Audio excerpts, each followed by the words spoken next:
So, welcome back for another pandemic chats with pastors. And today we're continuing our conversation about loneliness and how loneliness can be transformed into solitude.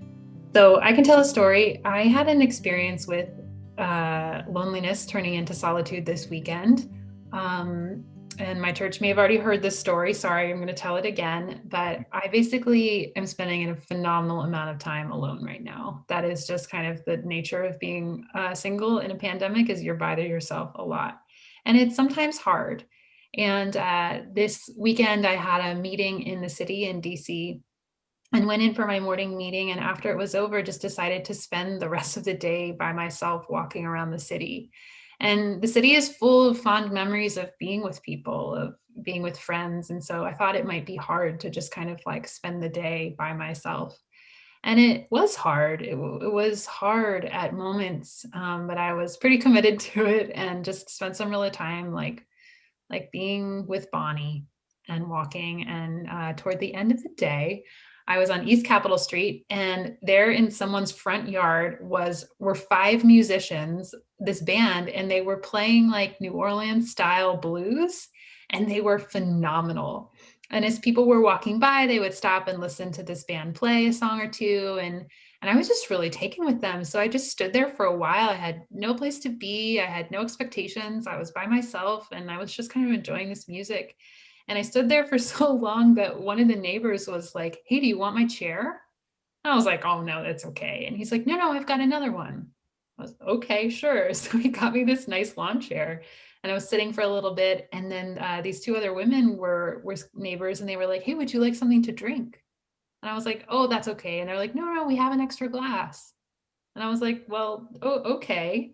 And then ended up just having this phenomenal experience of the kindness of strangers, total strangers, these musicians who blessed me with like an hour and a half of live music, this man who gave me his seat, and these women who gave me a drink to quench my thirst. And I was just thinking about how if I had spent the day at home watching television to distract myself from my aloneness, I never would have had this phenomenal experience of experiencing the kindness of strangers and the kind of hospitality and loving provision of God.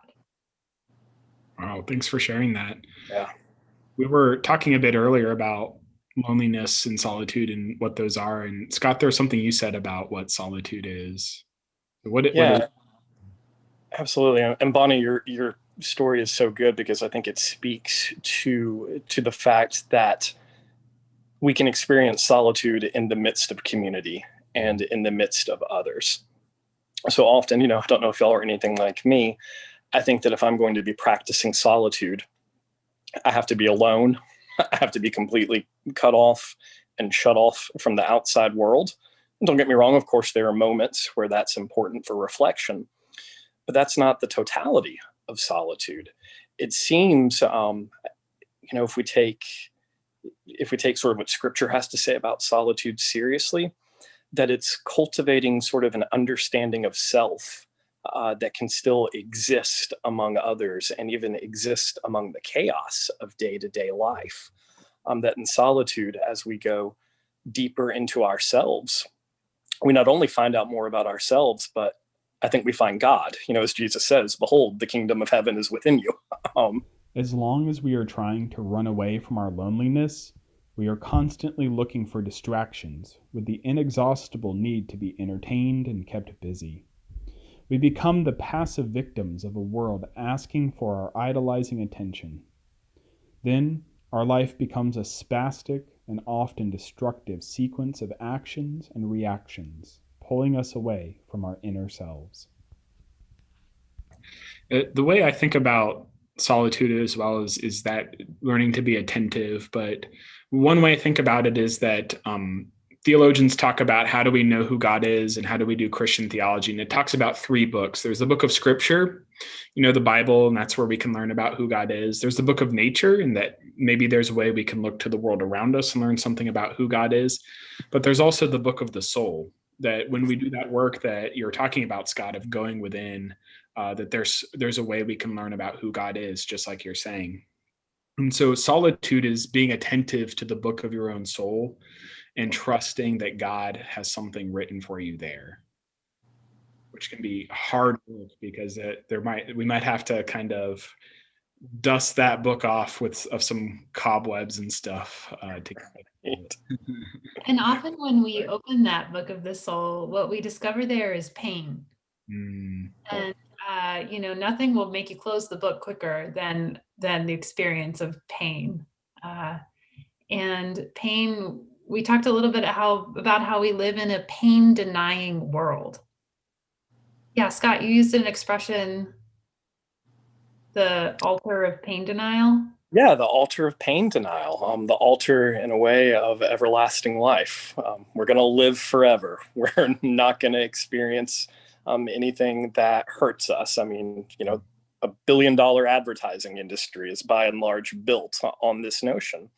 So much of what we see reinforces this notion of, well, if I'm feeling pain, if I'm feeling sad, if I'm feeling hurt, something's wrong with me. Well, what if nothing's wrong? What if you're just experiencing a normal emotion? And then what does it look like to begin to sit with that and to feel what we need to feel in that moment? I would argue that's actually an incredibly countercultural act at this stage in the game, is to cultivate an ability to sit with the pain that we're experiencing. Those who do not run away from our pains, but touch them with compassion, bring healing and new strength. The paradox indeed is that the beginning of healing is in the solidarity with pain. I'm reminded of something that I learned from a therapist many years ago. She got out her whiteboard, which is, I always knew I was going to learn something when she got out the whiteboard. She got out the whiteboard, and this is what she wrote on the whiteboard. Oh, it's probably backwards for you all. It's like a little math formula. So we have our pain, right? Pain multiplied by our own tendency to resist our own pain equals suffering. So we experience pain, and we have all different kinds of ways of resisting it. I know that I will feel ashamed of my pain, like, oh, I shouldn't be feeling sad about this because some people have it so much worse, or this is petty and stupid, or I shouldn't feel upset about this. So we can shame ourselves out of pain. We can deny the pain even exists because we don't want to go to a sad place.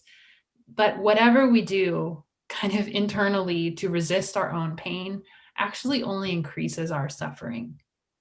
And so the beauty of solitude invites us to kind of sit with that pain. And so it can be transformed and healed instead of kind of growing into this greater suffering. I think that's why we see in the gospel so often when before Jesus heals somebody, he asks them what it is they really want. Can they name their own pain? Because I know for me, you said Bonnie, that you feel shame about it. I know for me, sometimes I think I just try to hold on to it rather than deal with it, make it my pet or something. And I think that's what we see in the Gospels too, is people try to hide it or resist it or hold on to it or deny it. And Jesus, the healing that can come from Jesus begins with naming the pain aloud. And there's a sense of like pain is something that I think of that we can sort of hold lightly, like something that you can place in your hands with open hands. It's like, it's there, you can acknowledge it, but you're not grasping onto it, and you're not pretending it's not there either. But when you just kind of hold it before you and hold it before God, then God is given the space to heal it and to transform it. But I just love that promise in scripture. Like David talked about, that Jesus is there with that open hand, and we can release it to him, and we can say what we feel and what we need to say. And Jesus doesn't stand in judgment or condemnation over that. He takes it and is with us. It's always a powerful reminder for me.